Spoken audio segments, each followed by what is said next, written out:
Bonjour les amis, bonjour et bienvenue sur cette nouvelle vidéo. C'est David, le banquier randonneur, et aujourd'hui nous allons parler ensemble d'un homme responsable. Un homme qui marche, c'est un homme responsable. Mais qu'est-ce que ça veut dire ça? Concrètement, un homme responsable, c'est un homme qui est capable, seul, sans assistance extérieure, de répondre à des besoins physiologiques de base, BMDS, puis qui peut quand même avoir besoin de 3 fonctions supplémentaires pour assurer BMDS dans la durée. C'est exactement ce qu'on va voir ensemble dans cette vidéo. C'est parti, mais avant, je t'invite à la liker, à la commenter. Qu'est-ce qui t'a plu? Qu'est-ce qui ne t'a pas plu? N'hésite pas à mettre ton commentaire, j'y répondrai personnellement. Je t'invite également à t'abonner sur cette chaîne YouTube David Blondeau. Rejoins-moi sur la page Facebook Le Banquier Randonneur. Rejoins-moi sur Instagram Le Banquier Randonneur pour que l'on parle ensemble de randonnée. Allez, c'est parti, on y va!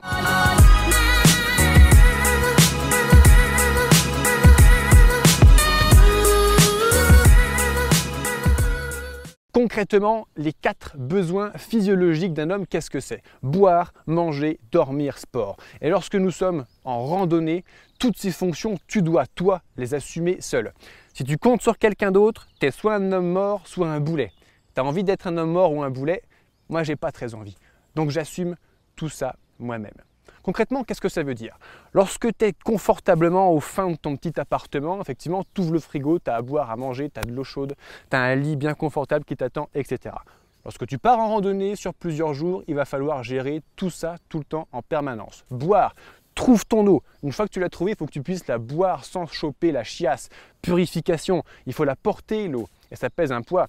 Si tu prends 1 litre ou 7 litres d'eau dans le sac, ça ne va pas être la même chose en fin de journée en termes de dépenses musculaires, de portage de sac. Tu dois trouver toi-même ton eau, la rendre potable et après tu l'assumes, tu portes. Deuxième chose, manger, c'est exactement pareil. Est-ce que tu comptes sur un ravitaillement? Oui. À quelle distance il est? Est-ce que tu as suffisamment de bouffe pour pouvoir tenir jusqu'au prochain ravito, etc. C'est toi qui assumes, c'est pas le frigo, c'est pas papa-maman, c'est pas ta petite chérie. Tu calcules quand est-ce que tu vas trouver à bouffer, tu fais ta cuisine et en plus de cela, toute la bouffe que tu emportes, à nouveau, tu la portes. Tu l'assumes physiquement. Troisième chose, dormir. Si tu pars 10 jours dans la montagne et que tu te tapes des nuits de merde parce que tu ne sais pas planter ton bivouac, tu vas souffrir mon ami, tu vas souffrir. Bien dormir, c'est une bonne récup. Ça veut dire que les 20, 30, les 40 bornes que tu as jouées aujourd'hui, que tu as fait, tu vas les récupérer pour pouvoir en faire encore 20, 30, 40 demain. Et ça continue comme ça. Bien planter un bivouac pour bien dormir, c'est important. Et c'est pas je vais sur Booking, tu vois. C'est pas bon, bah putain, ce soir on est un peu à la bourre, il est 21 h, je fais un petit coup de Booking, une petite réservation et boum, je vais dépenser un peu de pognon et puis on va se démerder pour trouver à dormir. Tu assumes, tu portes ta tente. Tu veux un gros duvet pour avoir chaud? Un petit duvet, ça te suffit? Est-ce que tu veux une petite tente, une grosse tente? Tu portes, tu assumes à nouveau physiquement le poids de ton confort que tu as choisi d'emmener. Ensuite, sport, le S de sport, bien sûr, quand tu fais de la randonnée, que tu marches 25 km par jour avec un sac de 8, 10, 15 kg dans le dos, crois-moi, c'est du sport. En montagne, tu montes assez rapidement sur les 3, 4, 5 000 calories par jour. Ça, c'est du sport. Ensuite, une fois que tu as bien pu gérer tes 4 fonctions physiologiques de base, il va falloir pouvoir les tenir dans le temps. Quand tu pars traverser les Pyrénées, par exemple, où nous sommes ensemble aujourd'hui, quand tu pars faire le GR10, ça te prend 6 semaines. Il va falloir quand même faire 3 petites choses de plus que ce qu'on a dit juste avant. 1, il va falloir gérer ton hygiène. L'hygiène, si tu ne te laves pas, espèce de gros dégueulasse, tu vas avoir des irritations entre les jambes, tu vas pleurer, ça va te faire souffrir, ça va diminuer ton rythme de marche. Si ça s'infecte, ça va partir en mycose, etc. Il faut que tu gères ton hygiène. Et ça, tout le temps que tu passes à poil dans le ruisseau, à te doucher, etc., c'est du temps que tu passes pas à marcher. Il faut le gérer. Et il faut trouver un ruisseau. Et si tu n'as pas de ruisseau, ça veut dire qu'en plus de porter tes litres d'eau derrière pour boire, tu as porté des litres d'eau pour te laver le cul.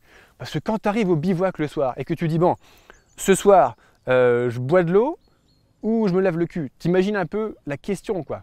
Eh bien moi je fais les deux. Je bois de l'eau et je me lave le cul parce que j'ai porté suffisamment d'eau.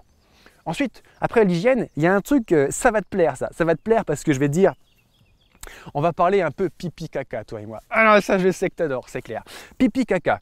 Combien d'entre vous les gars combien d'entre vous, les amis randonneuses, n'avez jamais fait votre petit pipi, votre crocaca dans les bois? Et franchement, il y en a plus que tu ne le crois. Effectivement, la première fois que je suis arrivé, moi, en pleine rando, avec une envie de faire ma grosse commission, je suis arrivé, je me dis merde, il n'y a pas une petite pièce avec mon intimité, il n'y a pas une porte qui ferme. Et s'il y a quelqu'un qui arrive pendant que je suis en train de chier, attends, la honte de ma vie, et j'ai du PQ, mais il a pris un peu l'humidité, ça va être dégueulasse, etc., etc. Il faut gérer ça. Il faut avoir ton PQ ou il faut que tu apprennes à te torcher avec les fleurs, les feuilles, tu fais ce que tu veux. Elles sont pas le caca d'ailleurs celles-là. Pas encore. J'ai pas encore eu envie. Ça, il va falloir le gérer. Une troisième chose, si t'es pas un ours, et je sais que t'es pas un ours, sinon tu ne regarderais pas cette vidéo, il va falloir aussi que tu envoies un petit message à ta chérie, à ton chéri, à tes parents, à tes copains. Tu envoies une photo, une vidéo, voilà, pour garder le contact avec la civilisation. Si tu n'as plus de batterie dans ton iPhone, explique-moi comment tu envoies une photo de toi dans la montagne à ta petite chérie. Si tu captes pas, tu es dans un superbe bivouac à 2006, tu sais, le top, le rêve, tu es seul au monde, tu es tellement seul au monde que tu ne pourras pas envoyer ton petit message ce soir. Ça, tu le gères. Tu es responsable de ça, de ton lien que tu peux garder avec le reste du monde. Donc si on reprend un petit peu tout ça, boire, manger, dormir, sport, qui est à la base des besoins physiologiques de l'homme. En plus de cela, de l'hygiène, le caca et la communication. Si tu combines tout ça et que tu l'assumes toi-même, alors tu vas pouvoir faire ta randonnée. Pas d'assistance extérieure, compte sur toi et uniquement toi. Voilà. C'était David, le banquier randonneur. Ça m'a fait très plaisir de partager ce moment aujourd'hui avec toi. J'espère que tu as plu, j'espère que cette vidéo t'a plu. Si elle t'a plu, mets-moi un super like, mets-moi également un commentaire sur cette chaîne YouTube David Blondeau. Abonne-toi à la chaîne YouTube. Rejoins-moi également sur Facebook, la page Le Banquier Randonneur. Rejoins-moi sur l'Instagram, Le Banquier Randonneur. Dis-moi ce que tu as apprécié, ce que tu n'as pas apprécié, afin que je m'améliore pour les prochaines vidéos. Allez, je te remercie d'avoir regardé cette vidéo jusqu'au bout. Tu es courageux. Et maintenant, je te dis à très bientôt pour une prochaine. Et en attendant, n'oublie pas que la vie est une grande randonnée.